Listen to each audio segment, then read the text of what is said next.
আলিপুরদুয়ার লোকসভার তুফানগঞ্জের বিভিন্ন এলাকায় বৃহস্পতিবার সারাদিন প্রচার সারলেন আলিপুরদুয়ার লোকসভা তৃণমূল প্রার্থী প্রকাশ চিক বড়াইক। এদিন তৃণমূল প্রার্থী কখনো পায়ে হেঁটে আবার কখনো হুড খোলা জিপে করে প্রচার সারেন। প্রকাশ চিক বড়াইক জানিয়েছেন, এবার ভোট হবে কাজের ভিত্তিতে।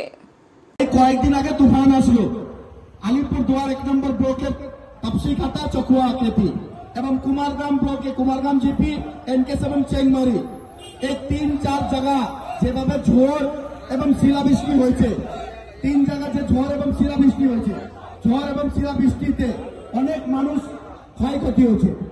6 দিন ধরে দিদি এখানে বসে আছেন, প্রত্যেকটা মানুষের বাড়ি যেন সুবিধা পায় এই কাজ করতেছেন এবং মানুষের বাড়িতে আমরা বিকাল থেকে কিন্তু ছিলাম যাদের বাড়ি ঘর ছিল না, রিপেয়ারিং এর। নমস্কার, আমি প্রকাশ সিং বড়াইক, ক্যান্ডিডেট সর্বভারতীয় তৃণমূল কংগ্রেস আলিপুরদুয়ার লোকসভা কেন্দ্র। এই জালদহা ব্রিজ, যে ব্রিজকে নাম করে ভারতীয় জনতা পার্টি ভোট লুট করেছিল এবং তুফানগঞ্জের মানুষ আস্থা রেখেছিল 2019 নির্বাচনে, কিন্তু ব্রিজ এরকমই আছে, একদিনের জন্য কিন্তু ব্রিজে আসে নাই।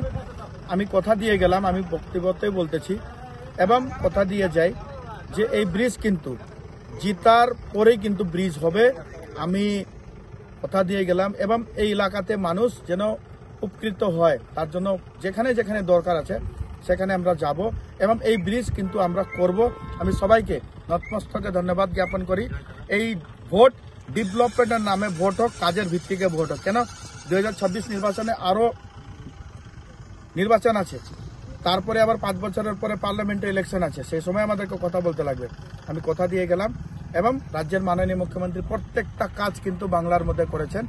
আমাদের এই এলাকাতে যে অসুবিধা আছে, মানুষ যেন উপকৃত হয় এবং মানুষ যেন পরিষেবা পায়, তার জন্য আমাদেরকে কাজ করতে লাগবে। এই ব্রিজ কিন্তু জিতার পরেই কিন্তু আমরা এই ব্রিজটা করবো।